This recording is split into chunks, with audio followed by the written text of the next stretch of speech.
आज आपको हम इस वीडियो में बताएंगे क्लास 12th मॉडल पेपर के बहुत ही महत्वपूर्ण क्वेश्चन। जैसा कि आप सभी लोग जानते हैं मित्रों, वायरल मॉडल पेपर के बहुत ही महत्वपूर्ण क्वेश्चन हम आपके ले आए हैं 5 नंबर, 10 नंबर और 15 नंबर के।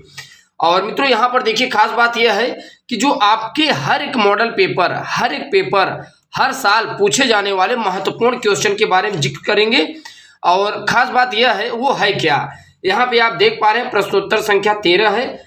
बैंक में खाता खोलने के लिए बैंक प्रबंधक को आवेदन पत्र, प्रार्थना पत्र कैसे लिखें। मित्रों ये बहुत ही महत्वपूर्ण है आपके लिए। अगर ये तैयारी आप करते हैं तो 10 नंबर आपका श्योर हो जाएगा। ऐसे आपको हम इस 10 मिनट की वीडियो में वायरल मॉडल पेपर के बहुत ही महत्वपूर्ण क्वेश्चन लेके आए हैं।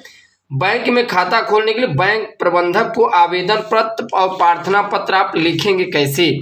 खास बात यह है, यदि आप हमारे चैनल पर नए हैं, चैनल को आप जरूर सब्सक्राइब कीजिएगा।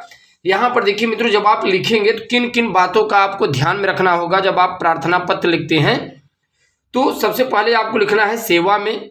सेवा में लिखने के बाद आपको क्या लिखना है, शाखा प्रबंधक महोदय। सबसे पहले सेवा में इसलिए लिखा जाता है क्योंकि आप जब किसी से सेवा ले रहे होते हैं तो यहाँ पे आप लिख देते हैं सेवा में शाखा प्रबंधक महोदय। अब यहाँ पे आपको क्या करना है, बैंक का पूरा नाम। अब एक चीज आपको ध्यान में रखना है, जिस भी किसी आप बैंक के प्रबंधक के लिए, बैंक मैनेजर के लिए आप लिख रहे हो, उसी बैंक का नाम। जैसे मान लीजिए सेंट्रल बैंक ऑफ इंडिया है, SBI बैंक ऑफ इंडिया है, राइट। और इसके अतिरिक्त मान लीजिए आ जाता है HDFC बैंक है, बैंक ऑफ बड़ौदा है। तो जो भी मित्रों बैंक हो, यहाँ पे आपको बैंक का नाम लिख देना है। इतना चीज आप करने के बाद यहाँ पे विषय का मतलब यह होता है मित्रों, आप किस मैटर पर शाखा प्रबंधक को ये एप्लीकेशन लिख रहे हैं। तो ये बहुत बड़ा मैटर करता है, किस मैटर पे आप ये एप्लीकेशन दे रहे हैं बैंक मैनेजर को, बैंक प्रबंधक को, उसके बारे में। तो यहाँ पर देखिए, बैंक अकाउंट खोलने हेतु तो आवेदन। अब जैसे ये बैंक अकाउंट खोलने हेतु तो आवेदन आप दे रहे हो उसके लिए, या फिर सपोज मान लीजिए ATM कार्ड बनवाने के लिए दे रहे हो, चेकबुक बनवाने के लिए दे रहे हो, तो ये सब चीजें भी आप लिख सकते हो। नेक्स्ट आपको क्या करना है, यहाँ पर ध्यान दीजिए, श्रीमान सविनय निवेदन है कि मैं अपना नाम यानी कि अपना नाम लिखिए, मेरा नाम जो भी हो आप लिख लीजिए, आपका जो भी रोहन, सोहन, मोहन, टिंकू, पिंकू जो भी हो लिख लीजिए। आपके बैंक में एक सेविंग बचत खाता खुलवाना चाहता हूं तथा मैं आपके बैंक का सुविधा का लाभ उठा सकूं, अतः श्रीमान से निवेदन है कि मेरा नई खाता खोली जाए, जिसके लिए मैं सदा आपका आभारी रहूंगा। इतना मित्रों मैटर लिखने के बाद आपको कुछ नहीं करना है, यहाँ पे अपना मोबाइल नंबर देना है, आपका विश्वसनीय जो भी अपना साइन मार दीजिए, फिर अपना नाम लिख दीजिए, मोबाइल नंबर, दिनांक, ठीक। इतना मैटर आपको करना होता है मित्रों। आपका ये जो एप्लीकेशन है, आप यदि आप लिखते हैं बोर्ड एग्जाम में तो आपका 10 नंबर पक्का है, क्लियर हो जाएगा, राइट। इसके बाद मित्रों ये जो क्वेश्चन है आप देख पा रहे हैं, आपके बोर्ड एग्जाम में हर साल रिपीट करते हैं। जैसे हास्य रस पर पूछा जाता है तो ये भी हम आपको तैयारी कर दे रहे हैं। उत्प्रेक्षा अलंकार पर पूछा जाता है तो ये भी हम आपको तैयारी करवा दे रहे हैं। और कुछ प्रश्न दोहा से संबंधित आते हैं। चलिए इन तीनों के बारे में हम लोग जिक्र करते हैं। ये 2-2 नंबर के मित्रों प्रश्न आते हैं। अगर आप इन तीनों को तैयार करते हैं तो 6 नंबर आपका क्लियर हो जाएगा। यहाँ पर देखिए हास्य रस क्या है, अपने अथवा पराये के परिधान, वचन अथवा क्रियाकलाप आदि से उत्पन्न हुआ हास्य नामक अस्थायी भाव, विभाव, अनुभाव और संचारी भाव के संयोग से हास्य रस का ग्रहण करता है। ध्यान दीजिए मित्रों, हास्य रस है क्या।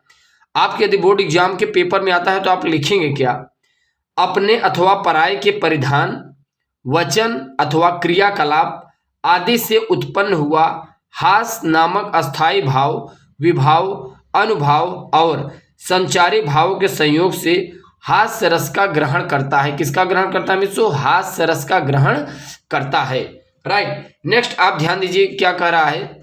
जैसे यहाँ पर देखिए उदाहरण में क्या आ जाता है आपका। यहाँ पर देखिए, नाना वाहन नाना वेशा, विहसे शिव समाज निज देखा, कोऊ मुखहीन विपुल मुख काहू, बिन पद कर कोऊ पहु पद बाहु। तो ये मित्रों आप देख पा रहे हैं, ये जो आपका है हिंदी का एक बहुत ही बड़ा आप देख पा रहे कविता के रूप में यहाँ पे चौपाई है दिया है जो कि हास्य रस से रिलेटेड है। और यदि मित्रों हास्य रस का ये आप शब्द लिखते हैं तो आपका 2 नंबर क्लियर कट हो जाएगा। इसके बाद देखिए स्पष्टीकरण में क्या आ जाता है। हास्य रस के यदि आप स्पष्टीकरण लिखना चाहते हैं तो आप क्या लिखेंगे, शिव विवाह के समय की ये पंक्तियां हास्यमय उक्ति हैं। शिव विवाह के समय की ये जो पंक्तियां हैं हास्यमय उक्ति है। इस उदाहरण में अस्थाई भाव हास्य का आलंबन शिव समाज है, आश्रय शिव स्वयं है, उद्दीपन विचित्र वेशभूषा है, अनुभाव शिवाजी का हंसना है तथा रोमांच हर्ष यहाँ पर देखिए चापल्य आदि संचारी भाव है। इनसे पुष्ट हुआ हास नामक अस्थाई भाव हास्य रस की अवस्था को प्राप्त हुआ। राइट, तो मित्रों आप देख पा रहे हैं हास्य रस के बारे में कितनी अच्छी चौपाई दी गई है जो कि शिव से रिलेटेड है। अगर ये आप लिखते हैं तो बोर्ड एग्जाम में बहुत अच्छा आपको नंबर मिल सकता है। मित्रों यहाँ पर ध्यान दीजिए, इसमें हमने कहा क्या, शिव विवाह के समय की ये पंक्तियां हास्यमय उक्ति है। इस उदाहरण में अस्थाई भाव हास्य का आलंबन शिव समाज है, आश्रय शिव स्वयं है, उद्दीपन विचित्र वेशभूषा है, अनुभाव शिवाजी का हंसना है तथा रोमांच हर्ष चापल्य आदि संचारी भाव है। इनसे पुष्ट हुआ हास नामक अस्थाई भाव हास्य रस की अवस्था को प्राप्त हुआ। राइट, तो मित्रों आप देख पा रहे हैं ये कितना महत्वपूर्ण है आपके बोर्ड एग्जाम के पॉइंट ऑफ व्यू से। चलिए नेक्स्ट आप ध्यान दीजिए क्या कह रहा है। नेक्स्ट कर आप देखेंगे मित्रों जो कि बहुत ही महत्वपूर्ण है, उत्प्रेक्षा अलंकार। उत्प्रेक्षा अलंकार क्या है, जरा ध्यान दीजिए। उत्प्रेक्षा अलंकार, जहां उपमेय में उपमान की संभावना की जाए वहां उत्प्रेक्षा अलंकार होता है। हमने उत्प्रेक्षा अलंकार में मित्रों आपको कहा क्या, जहां उपमेय में उपमान की संभावना की जाए, जहां उपमेय में किसकी संभावना की जाए, उपमान की संभावना की जाए, वहां उत्प्रेक्षा अलंकार होता है। राइट, अब उत्प्रेक्षा अलंकार की यदि बात करें, सोहत ओढ़े पीतपट श्याम सलोने गात मनो नीलमणि शैल पर आतुप परियो प्रभात। ये जो मित्र चौपाई है आपके उत्प्रेक्षा अलंकार से रिलेटेड है। अगर मित्रों यदि आप उत्प्रेक्षा अलंकार लिखते हैं तो यहाँ भी आपका 2-2.5 नंबर मिल जाएगा। अब इसका स्पष्टीकरण आपको लिखना है तो आप क्या लिखेंगे, इसका स्पष्टीकरण, यह श्री कृष्ण के श्याम गात में नीलमणि शैल की तथा पीतपट में प्रभात के आतप धूप की संभावना करने से उत्प्रेक्षा अलंकार उत्पन्न होता है। फिर आप ध्यान दीजिए उत्प्रेक्षा अलंकार क्या है, यहाँ श्री कृष्ण के श्याम गात में नीलमणि शैल की तथा पीतपट में प्रभात के आतप धूप की संभावना करने से उत्प्रेक्षा अलंकार उत्पन्न होता है। राइट, चलिए नेक्स्ट आप ध्यान दीजिए मित्रों।